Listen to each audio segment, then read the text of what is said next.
Good day mga paps, so welcome back sa atong channel Papa Care DIY, do it yourself mga paps.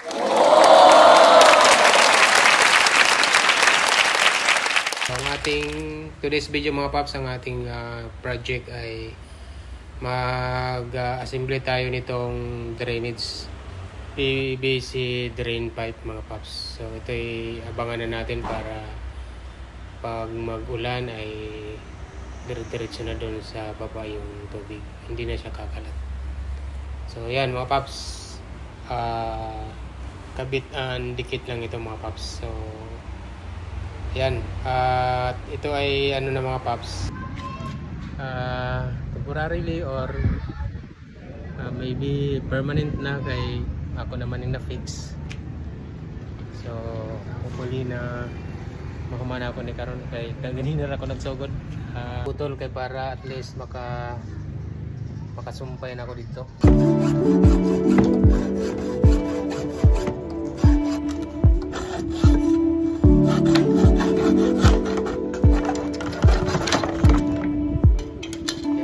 Never stood up, never got in your way.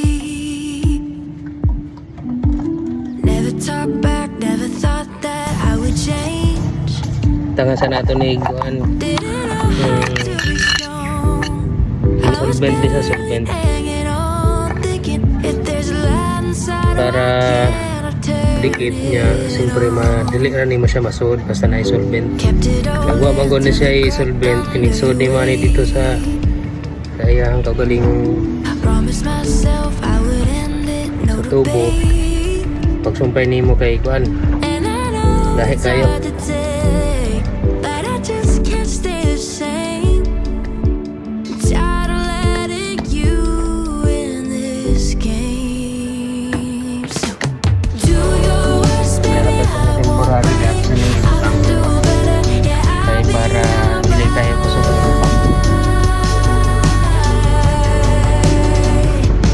Go ahead, do your worst, baby, I won't break. I've been doing better, yeah, I'll be alright. course pag modifit na ni siya, even if hindi na di mulik ang tubig.